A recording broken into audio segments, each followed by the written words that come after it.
Hello, you are listening to the Wellness Project with Des. I'm your host, Desiree, a mental health therapist and holistic wellness coach. On my podcast, I interview experts in the field of mental health and wellness, as well as those who share their firsthand accounts of their mental health journeys. These interviews will give you many tips, tools, and strategies to improve your mental health, as well as give you hope, support, encouragement, and inspiration on your own personal mental health and wellness journey. Thanks so much for being here. I would greatly appreciate it if you took a moment to leave me a review on iTunes and leave the podcast 5 stars on Spotify. It really helps the podcast to grow, which in turn helps me to keep bringing on amazing guests and spreading mental health and wellness education and support. And make sure you're subscribed so you don't miss an episode.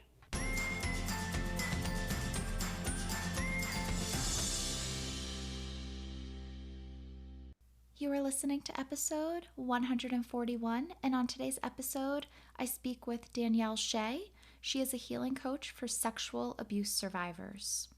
Now, before we get started, I do want to give a bit of a trigger warning here. This episode is all about sexual abuse, all about sexual assault, so this may be triggering for some. We do not get into details about sexual assaults, but it is the topic for today. If you feel that you may be triggered, please skip this episode. There's plenty of other episodes that you can listen to. For those of you that are sticking around, welcome. I'm so glad that you're here with me today. I'm really looking forward to this conversation with Danielle. I love speaking with Danielle. I was a podcast guest on her podcast. We've connected quite a bit. She's such a great person to speak with. I love the work that she's doing in this world. Not only is Danielle going to share her own personal story of her sexual assault, but she's going to share how that led to where she is today, supporting others that have experienced sexual trauma. She's going to give us many tips, strategies. She's going to walk us through some exercises. This is going to be such a great conversation. I'm really glad that you're here with me for it. This is something that a lot of people experience, and it's not really talked about enough. So I'm glad that you are here for this conversation. Please help me welcome Danielle. Hi, Danielle. I'm so excited to have you here with me today. Hi, it's so good to be here. I'm so happy to be on your show and just continue to have the conversations that we've been having, offline, and just to be able to connect with you and your audience and be here today. So thank you. Yeah, absolutely. I love chatting with you. So, for those of you who don't know, I was recently on Danielle's show. We've been collaborating and chatting a bunch, which has been really, really amazing. So, I love chatting with you. I feel like I could talk with you forever. Our conversations always go like so long, and I'm like, oh, I could have this go forever. So great. I'm really looking forward to today's conversation because it's an important one, and it's one that I Yeah. feel like we don't talk about enough. So, to get us started, I would love if you can introduce yourself, tell us your story, where you've come from, how you got to where you are today. Yeah, definitely. And the feeling is mutual for sure. So my name is Danielle Shea, and I am a healing coach for sexual assault survivors. And so just everyone listening, kind of want you to take a big, deep breath into that. The things that we're going to talk about today, they might feel heavy, but I'm not about talking all about the trauma. We're here to have fun. We're here to heal. We're here to live a joyful and fulfilled life. And that is exactly what I help my clients all over the world do, is live a joyful and fulfilled life. That's what I want everyone to be able to do. I got into this business, like many of us in this kind of space, in mental health and just helping others because I needed the help myself. So I am a sexual abuse survivor, but I don't like that word. We're thrivers here. My clients are thrivers. If you've experienced this, like, you are a thriver. That's because we want to live a joyful and fulfilled life, right? Like, I don't want to survive. I want to thrive. I started this business because I wanted to help people the way that I was helped and also was not helped, right? Like, I created everything just so I could be the light at the end of someone else's tunnel. My story starts back in early 2013. I was at a college party and I was drugged, and then the next morning I found out what had happened to me, but I thought it was my fault. And I apologized, and I had a boyfriend at the time. I called him, told him I had cheated on him, and it was just this story of self-blame and self-hate and because I thought that it was my fault. And this is such a huge narrative in the sexual abuse space where we're victimized not only during the actual abuse, but also afterwards. And, I didn't have people telling me that it was my fault. It was me telling me it was my fault. And that's because of all of the just inundation that we get that, survivors aren't believed. And so I walked my healing journey, and it was arduous, and rock bottom is always a lot farther down than you think it is. And so I just clawed my way back up there with a lot of support, a lot of help. And I recognized the privilege that I had, not only in my abuse, which sounds really weird, but also in my healing. Like, I had a great support system. I had access to therapy. I had access to the tools that were going to allow me to heal. And many people don't have that. And so for a long time, I thought, well, who am I to speak up and tell my story? Because I did have so much privilege around my abuse and around my healing. Then finally, one day, I just kind of got this download that said, it's time for you to tell your story.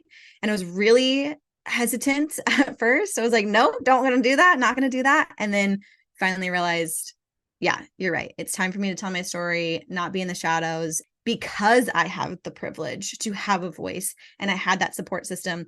I know what other people need. I felt like it's my turn to rise up to help other people rise up. And so now here we are a year later talking to you. Oh, amazing. Thank you so much for sharing all of that. And it's really hard to put yourself out there and be that vulnerable and push against those societal stories, just those narratives that we get so trapped in. And so I really appreciate the work you do. I think it's amazing. I think it's so important and helpful that you help empower people and to help them to thrive. I would love if you can share whether your personal experience or what you're seeing with your clients, but how sexual trauma can actually impact a person's mental health and Mm. their overall well being. I mean, it affects it in every capacity. It is a type of trauma that really affects you on every kind of level, but also that is told to shut up, sit down, and sweep that under the rug, because we're not going to tell anybody that it happened, because it's shameful that it happened to you, putting quotes around that. And it's also shameful to talk about it. And for many people, my story happened with someone that I had met that night. But for others, it's family members. It's people who are supposed to be taking care of you and looking out for you. And so that's continuing a cycle of abuse, especially if it happens within the family. I have many clients who say, well, my parent swept it under the rug because they swept it under the rug because it had happened to them, or it was happening to them in the family. And then it was also happening to their children and their children's children. And it just was this continuous cycle. And so it really affects you on every single level, but it also affects you with your perspective and your mindset. If you are someone who wants to be an entrepreneur and run a business, or even climb the corporate ladder, and you're trying to go out there and build something for yourself and maybe serve and give back to others because you want the world to be better, but it affects you in the negative self-talk and keeping you stuck, and it really perpetuates that cycle of trauma. And so it affects you mentally, it affects you physically, it affects you emotionally. The great and amazing news is that there are ways to fix that, and there's ways to heal and move through that. But this is such an insidious type of trauma because it ticks every single box. And because it was so physical and intimate, it disrupts your trust in others and in yourself. It disrupts your ability to, really define relationships with others and with yourself. And it also affects intimate relationships. Even if you've gotten to a healed version of yourself, it can affect intimate relationships, when you want to be enjoying certain pleasures in life. That again just perpetuates that mental health and that psyche, because then you really develop this negative self-talk of, I'm worthless, I'm a POS, I don't deserve to heal, I don't deserve anything good happening in my life. And you really begin to kind of create that experience for yourself as well. And that's what happened to me. I didn't care what happened to my body. And so I put myself in very, very dangerous situations after my first abuse, which led to other abuse. I was able to, kind of recognize certain things, but I was trying to reclaim my power. But that's not what it led to. It just led to even more dangerous situations and hating myself until that day when I realized, okay, I can't live like this anymore. We have to change something. So it really affects everything. Yeah, absolutely. And I'd like to talk a little bit more to dig into a little bit of how you're seeing that sexual trauma impacts relationships, whether Mm. a romantic partner, guardians, parents, friendships. What are you seeing? Yeah, that's a really good question. They're similar and different. So let's take a romantic relationship. Many of my clients worry, even if they're in a healthy relationship, worry that they're never going to be able to be enough for their partner. And there's always this kind of little bit of like, can it happen to me again? Even if it didn't happen, like in an intimate relationship with someone. And so they really worry, like, will I ever be able to experience the type of love that you see on a movie screen or the type of love that my friends are experiencing? It really keeps people either in a cycle where they are continuing to choose people who do not choose them back. So either continuing to choose being in abusive relationships because that feels familiar, because that feels safe, because that feels like that's the only love that they deserve, because they know how to handle that situation. And then it kind of perpetuates different traumas, and not really taking that time to kind of not isolate, because we definitely don't want to isolate human beings. We're meant to be communicative creatures. We are meant to engage with others just for survival, but also for thriving. But taking that time to really kind of self-identify, okay, what do I need? What are my habits? What are my behaviors that are keeping me being attracted to the same type of person? And then there's also that sense of relationship with yourself, which also goes into like the familial relationships, the friendships, and the romantic relationships, is that trust factor that I talked about earlier. If you don't trust yourself, you're definitely not going to trust others. What I see is that many of my clients, or just even people that I have conversations with, is they don't trust themselves to make good decisions anymore because they've been making poor decisions in order to cope. So for my own story, and I always tell people this is a no judgment space, because whatever you had to do to heal, I probably had to do it too. I turned to drugs, I turned to alcohol, I turned to sex, I turned to all of the things because I wanted to destroy myself. But then also, once I started kind of on the path of healing, I went, well, Danielle makes not so great decisions. And she chooses not so great coping mechanisms. So how can I trust myself to choose good relationships or choose good friendships, or choose something that is going to be beneficial for me? And so it's really developing that relationship back with yourself as well.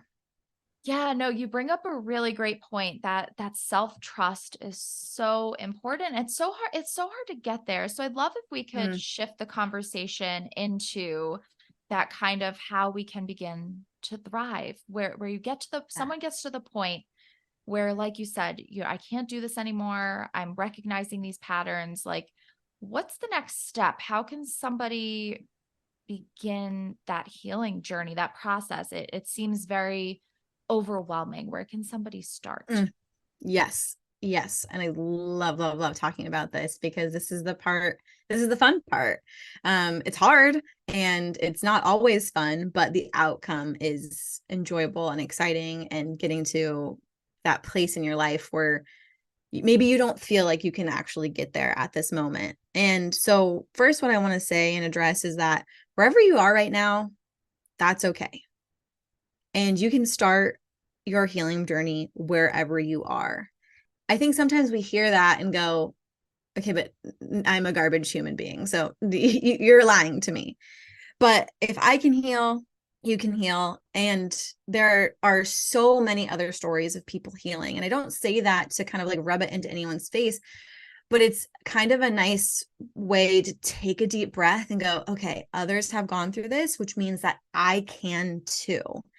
And just allowing yourself to embrace that community of I can too. There's many different ways that we can start, and it really is going to be unique for each person because each person's story is different. Each person's relationship with themselves is different. Each person's negative self-talk with themselves is different. It's also based off of, your perspective on yourself, your experience, and others, right? One thing that kept me stuck is because my perspective was, well, I don't have anything to say or share because other people have it worse than me. And while that may be true that other people have it worse than me, that doesn't mean that my voice is any less important. So we have these kind of insidious ways to keep ourselves stuck. One of the things that is really important is developing self-awareness. And that can feel really scary and overwhelming because, well, I don't like myself. I don't want to know myself. There's an experience that you have of that disassociation from the body that happens basically immediately from your abuse. I always tell people, it's like, no, I don't want to live there anymore. Like, I don't live in my body anymore. Gross. I think we hear a lot about like somatic healing and positive affirmations and, ultimate self-love, and all those things are great. But if you don't believe that you're worthy of that, they're not going to help you. And so we have to really reverse engineer, okay, where do you need right now? And so that a lot of that is self-awareness. So journaling is a really great modality to kind of ask yourself, okay, what do I like? What do I not like? And those things are constantly going to change and they're constantly going to evolve. A really great tool that I help my clients through is identifying what their triggers are and identifying what their trauma response is. If you don't know how you're even responding to things, like, you're going to think and tell yourself that you are overreacting, that you're out of control. And that in itself feels very triggering as well. So if you'd like, we can go through that exercise together of like understanding your trigger. That would be amazing. Yeah. I call this like kind of investigative triggering. Basically, what we're going to do is put on our journalistic hats or our data analysis hats, whichever term makes you feel most powerful. And we're basically going to who, what, when, where, why a recent trigger. And I'll walk you through a story and then an example to be able to really understand what we mean. So what I want you to do is I want you to think of, a recent trigger or something that, you've kind of healed from already. Like if this is like your first time doing a healing exercise, we don't want to do something super fresh when we're learning something new, because then that feels way too overwhelming. So think of something that has triggered you in the past, but isn't going to trigger you in this moment, if that makes sense. And then we're going to start asking ourselves things like who, what, when, where, and why. And we're going to start to identify and data mine where that trigger is coming from. Because if we don't know what's causing the trigger, then we can't start to actually mend those neural pathways or, create new neural pathways and give our brain new memories to say, okay, I'm actually safe now. The story that I always give is like a year or so after my abuse, I went to a department store and I was walking in the store and I needed to buy deodorant. So I walked to the deodorant aisle, grabbed deodorant, picked it up, opened the top, was smelling it, put it back down. I was just doing that. It was like a Tuesday at 2 p.m. And then as I'm doing that, a man walks by me. He looks at the deodorant, picks it up, puts it in his basket, walks away. I lose it. I'm just utterly now unconsolable. I have to leave everything that I've been shopping for. I make sure I have like my belongings and I run to my station wagon. I get into the front seat, realize I am in no safe way to drive. So I climb into the back seat, curl up in a ball, and I just cry. I don't know how long I cried for. It could have been 20 minutes, could have been 2 hours. All I know that it was light outside and then it was dark outside when I finally was able to realize that I can now drive back to my apartment. Well, in that moment, I didn't know what was triggering me. I didn't understand what had happened to make me have such an intense reaction. And therefore, my negative self-talk, which is what kept me curled up in that ball for so long, was, you're such a POS and a garbage human being. You're always going to be like this. You're never going to be able to heal. I can't believe you were just in a department store. It's just, you were getting deodorant. Like, what a small and meaningless task. You can't even do that. You're never going to be able to do anything you ever want to do in life ever again. Right. And that's the talk that happens. And it all stemmed from the fact that I didn't know why I had been triggered in the first place. When I had created this like data mining tool, I did this exercise for myself and realized why I was triggered. And then this tool just became so powerful. And now I try to teach it to as many people as possible. What we do is we set the scene. You tell yourself the story. Okay, what happened? And then now we're going to go through that who, what, when, where, why. And not all the information is going to feel pertinent or important, but what we're looking for is, what is the thing that caused that trigger? Where was I? I was in a store. It was 2 p.m. on a Tuesday. My assault happened at night. Daytime was usually fine for me. So that doesn't feel important. Okay, who was involved?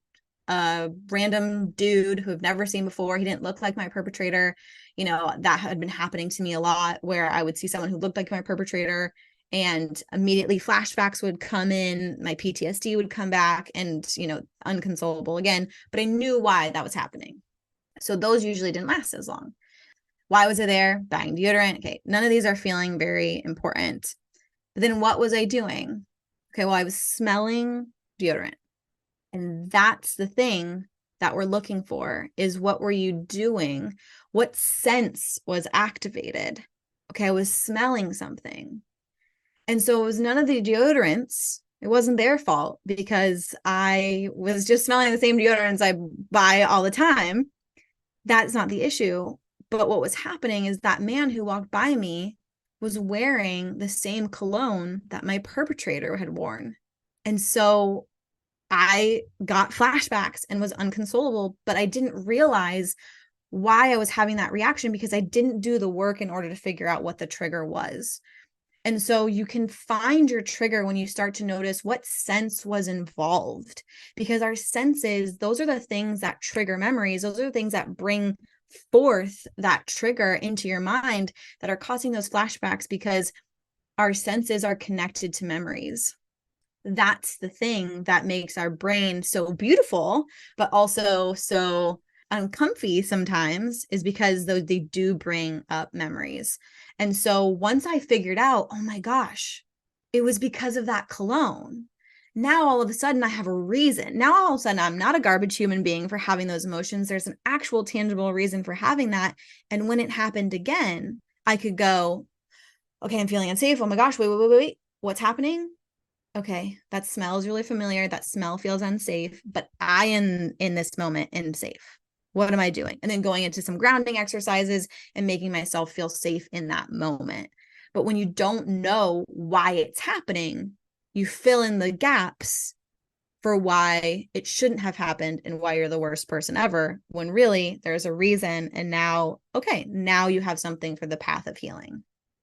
That's a really powerful exercise. I think that's a way that can really help people feel so empowered, just to recognize again that self awareness and to do those grounding exercises to realize in this moment, I am safe. Do you have any other kind of advice or ways that people healing from sexual trauma can feel more empowered? Yeah. So one of the biggest things, and I know you're not going to want to hear this, especially if you're in the beginning stages of your healing, is connecting to your body. There's this really wonderful exercise that I started doing when I was going through, a pretty rough time in my life. It wasn't, related to this specific trauma, but I was feeling very out of control. And that out of controlled feeling always triggers the same kind of reactions and emotions that I felt when I was, going through my own healing from sexual abuse. And so I call this practice the self-adoration practice. It can be a very simple, but it can feel very scary to do at first. It can also feel very silly. So a lot of like connecting to your body can feel very silly. You're like, why am I doing this? But it is so powerful. And so I started doing this self-adoration practice, and within a week, the perspective of my body, the appreciation of my body utterly changed. And that started to cause a ripple effect in how I saw myself, how I thought about myself, and then how I showed up in the world, which started to change my experience and my perspective as well. And so some really small exercises are really the game-changing powerful tool. Like, it's not some epiphany. It's doing something small consistently that feels accessible to you. The self-adoration practice goes like this. I always did it before bed because that's just when it felt most safe and comfortable for myself. You can do it prior to a shower. And you can even do this instead of using your hands, which I'm going to invite you to do. You can use it, using a different tool like dry brushing, or even if you like use a loofah in the shower or something. But basically what you're going to do is you're just going to lightly touch your entire body. Start at your head, start at your toes, whatever feels good, wherever feels clean. And all you're going to do is you're just kind of going to slightly maybe brush the top of your head or brush your eyebrows, brush behind your ears, in between your fingers, and slowly, softly, and lovingly say the words, I love myself. And it's going to feel uncomfortable. It's going to feel silly. It's going to feel like, why am I doing this? But then as you kind of get into that movement, what it becomes is this very loving, moving meditation. It allows you to use things like affirmations, which are really powerful. It allows things to use touch, which allow you to feel safe with your own touch, because a lot of us don't feel safe being touched by others, but we also don't feel safe being touched by ourselves. And that can be triggering. So it allows you to get your body in a nice, relaxive state while incorporating touch and incorporating your sound of your voice, incorporating just a bunch of different senses, taking nice big deep breaths. And you just start and you go through your whole body. And I'm talking on your elbows, in between your toes, on your feet. Don't forget your feet. Your feet are very important. Going around your entire body, not in a sexual way whatsoever, in a very just loving, I'm a human being. I'm here right now. My own skin is safe. I am safe and I love myself. And I invite you to do that for a week and see how that perspective changes the way you view yourself, the way you look at yourself in the mirror, the way you talk about yourself. I love that. And kind of piggybacking off of that exercise. So you mentioned that, all of this negative self-talk, that kind of story that I'm a, POS, and that self-blame, that shame. So what can self-love look like for survivors? That's such a good question, because it definitely looks different, and it looks slow. It looks like accessibility. And so what I mean by that is I want you to ask yourself this really powerful question, which is, what feels accessible to me right now? And the reason why I say that this is equated to self-love is because we often try to rush through life and rush through everything, especially if you are a very intelligent human being and you got a bunch of degrees, or even if you don't got a bunch of degrees, but you are really good at what you do and you're really good at your job, or you're just a human just living, right? You got a lot of things to do. And we often push ourselves to the extent that we lose our self-awareness, even if we haven't experienced this specific type of trauma, but we lose our self-awareness because we're like, well, I can't eat. I have to keep working. Or I'm going to hold going to the bathroom because I'm a nurse, or I'm a teacher, or you're someone in a position that you have to choose something else over those things. The question is now, when does that become so overwhelming? And when does that become actually something that's negative and a detriment to your health, your mental health, your emotional and physical health as well? So that's for others. But for, people who have experienced sexual abuse, that accessibility starts like right away. Like, nothing feels accessible. It feels very overwhelming. You don't even want to live in your own body. So why do you want to do anything else? Especially things that you might be responsible for. It's like, there are so many other more important things that I should be doing, right? Your perspective just shifts. You're like, why do I have to write this report? The thing that I invite people who have experienced this type of trauma to do is ask yourself the question, what feels accessible? And actually listen to your body and to your mind and what that's saying. What feels accessible might be closing your laptop and closing your eyes for 5 minutes. What feels accessible might be taking 3 deep breaths. It might be going outside. It might be finally taking that shower. It might be going to the bathroom. It might be making yourself lunch. Then after you do that thing that feels accessible, ask yourself the question again, what feels accessible right now? And it might be to just continue to do the thing that you're doing. Or your next task might feel more doable. And what this does is it allows you to build back that self-awareness and that self-trust within yourself, because you're literally having a conversation with yourself and then responding. What feels accessible, you do that thing, and then you keep going. And maybe you stop asking yourself after 5 times, but maybe it's the question you ask yourself all day long. And that's the thing that allows you to get through the day or enjoy the day, or do the things that are on your to-do list.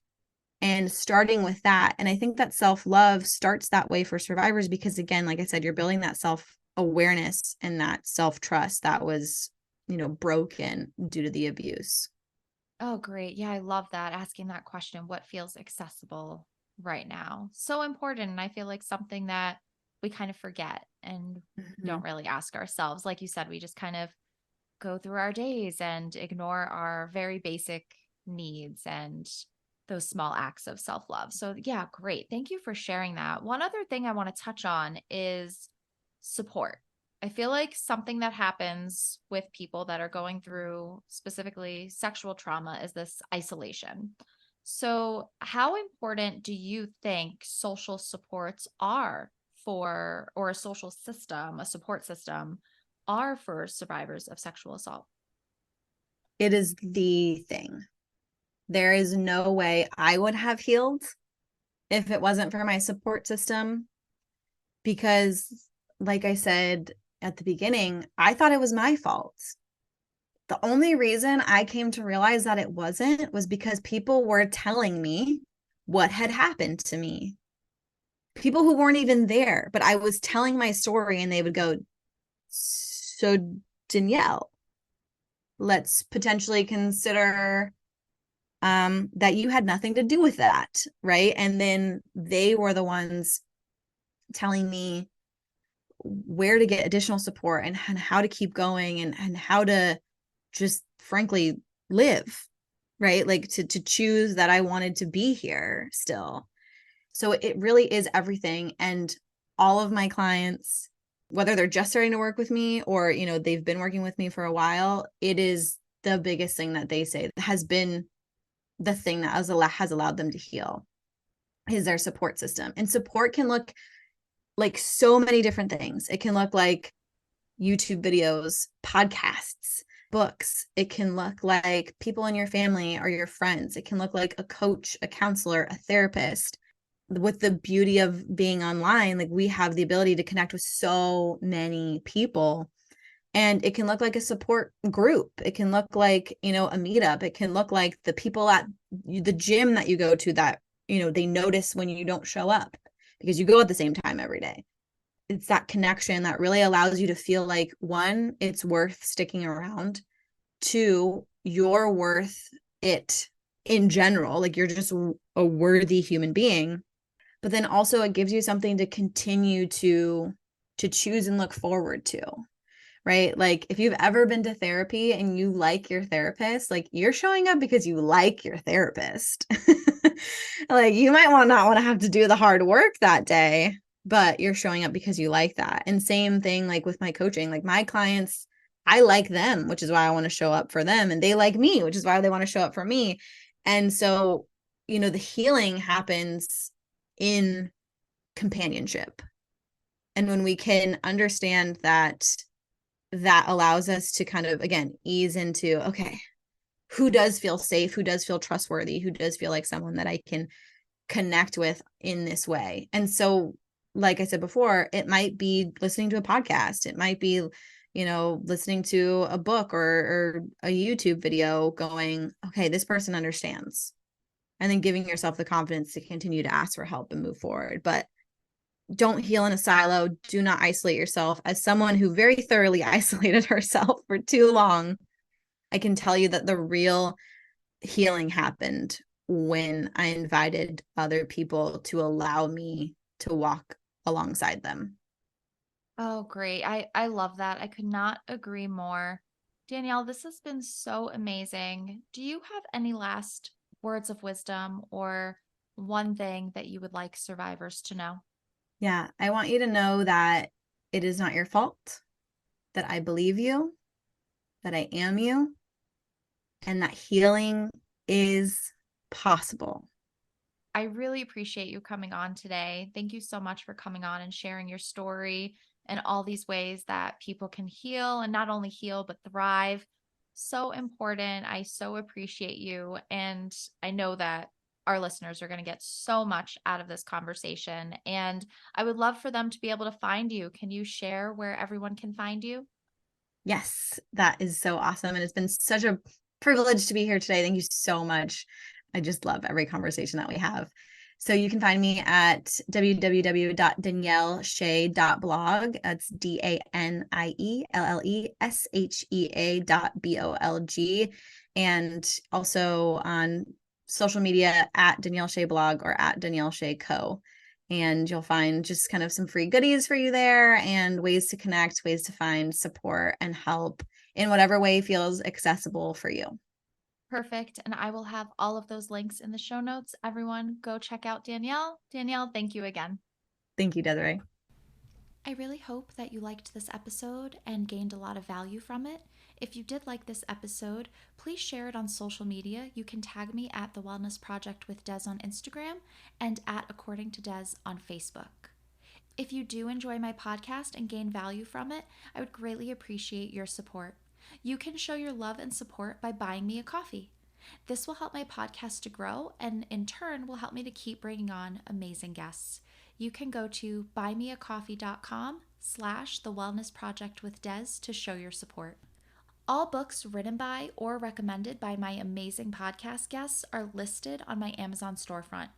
Go to the link in the show notes to check out those books. I would love to extend an invite to you to become a part of my community. You can do this through Facebook, where we will be discussing this episode. I would love for you to share your insights, any aha moments, any thoughts or ideas you would like to contribute. You can contribute in the discussion taking place in my Facebook group, and it's a great place to connect with me because I am in there every day with mental health and wellness content, discussions, reflections, journal prompts. It's a fun and supportive place to be. You can find the group at facebook.com/groups/according to Des, and that link will also be in the show notes. You can also check out more of what I'm doing on my website, accordingtodes.com. You'll find a lot of wellness blogs, written interviews, detailed podcast show notes, and my shop, where you will be able to find workshops, my self-care course, digital downloads, ebooks. There's a lot going on my website, so make sure you check that out at accordingtodes.com. And while you're there, join my email list to stay in the know about what I have going on and available for you. When you sign up, you will get your free ebook, The 5 Stress Reduction Techniques to help you feel more relaxed. Thank you so much for being here. I will talk to you next week. So until then, I hope you have a calm and peaceful week.